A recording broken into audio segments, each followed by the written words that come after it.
August 1వ తేదీన భోగాపురం వస్తున్న భారత ప్రధానికి భారీ ఎత్తున స్వాగతం పలకడమే కాకుండా గిరిజన సాంప్రదాయ రీతిన ఒక కార్యక్రమం నిర్వహించాలని ఈరోజు నిర్వాహకులు భావించారు.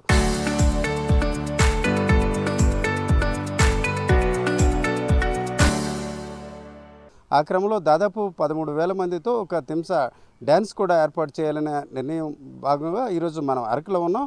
పాడేరు ప్రాంతానికి చెందిన జాయింట్ కలెక్టర్ శ్రీపూజ ఉన్నారు. మేడం, అసలు ఈ ప్రోగ్రామ్ షెడ్యూల్ ఏంటి, దీనికి సంబంధించి ఎట్లాంటి ఏర్పాట్లు చేస్తున్నారు?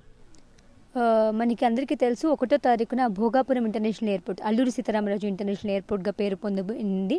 సో దీనికోసం మన జిల్లా పేరు మీద పెట్టారు కాబట్టి, అలా మన అల్లూరి సీతారామరాజు గారి పేరు పెట్టారు కాబట్టి మన గిరిజన సంస్కృతి, మన గిరిజన ఇక్కడ ఉన్న కల్చర్స్, ట్రెడిషన్స్ అన్నీ కూడా చూపించేలాగా ఆ రోజు ఒక డెమాన్స్ట్రేషన్ చేయబోతున్నారు.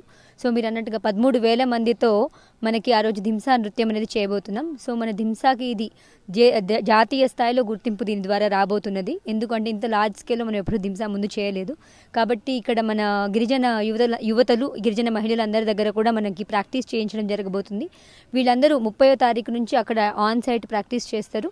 అలానే పర్ఫెక్ట్గా కూడా 1వ తారీఖున రావడానికి అన్ని చర్యలు తీసుకుంటున్నారు. అంటే మేడం, ఒక ట్రెడిషన్ అన్న ఒకటే మాత్రమే కాకుండా దీనివల్ల వారికి ఎస్పెషల్లీ థింసా డ్యాన్స్తో పాటు వాళ్ళకి వ్యక్తిగతంగా కూడా ఇన్ ఫ్యూచర్లో కొంత అడ్వాంటేజ్ ఉండే అవకాశం ఉందంటారు దీనివల్ల? ఎస్ అండి, మనకి అనంతగిరి, అరకు ఏవైతే లాస్ట్ విలేజెస్ ఉన్నాయో వాటికి ప్రస్తుతం కూడా ఇది చాలా దగ్గర అవుతుంది. కాశీపట్నం మీద విజయనగరం ద్వారా ఈ ఎయిర్పోర్ట్ మనకి దగ్గర అవుతుంది.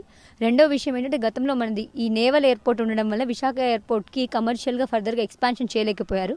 ఇప్పుడు భోగాపురంలో ఏదైతే ఇంటర్నేషనల్ ఎయిర్పోర్ట్ రాబోతుందో దీనికి అన్లిమిటెడ్ కెపాసిటీ ద్వారా మనం ఎక్స్పాండ్ చేయగలుగుతాం కాబట్టి దీని ద్వారా టూరిస్ట్స్ ఎక్కువ పెరుగుతారు. మన అగ్రికల్చరల్ ఎక్స్పోర్ట్ ప్రోడక్ట్స్, మన కాఫీ, మన గిరిజన ఉత్పత్తులు ఇవన్నిటికీ కూడా వరల్డ్ క్లాస్ మార్కెట్స్ అందుబాటులోకి వచ్చే అవకాశం ఉంది. కాబట్టి ఇది ఒక సెలబ్రేషన్ లాగా మనం జరుపుకుంటున్నాము. Okay, thank you. ఇది ఈరోజు అల్లూరు జిల్లాకు చెందిన జాయింట్ కలెక్టర్ శ్రీపూజ మాటలు బట్టి తింసా డ్యాన్స్ను ఒక రకంగా ప్రపంచ స్థాయికి తీసుకువెళ్ళడం కాకుండా, మరోవైపు ఈరోజు భోగాపురం ఎయిర్పోర్ట్ ప్రారంభం ద్వారా అల్లూరు జిల్లాకి మరింత దగ్గర అవుతుంది. ముఖ్యంగా చూసుకుంటే గిరిజన ఉత్పత్తులు త్వరితగతిన గమ్యాలకి చేరడానికి ఉపయోగపడుతుందని ఆమె అభిప్రాయపడుతున్నారు. కెమెరా పర్సన్ తిరుపతితో రామచంద్రరావు, RTV, అరకు నుంచి.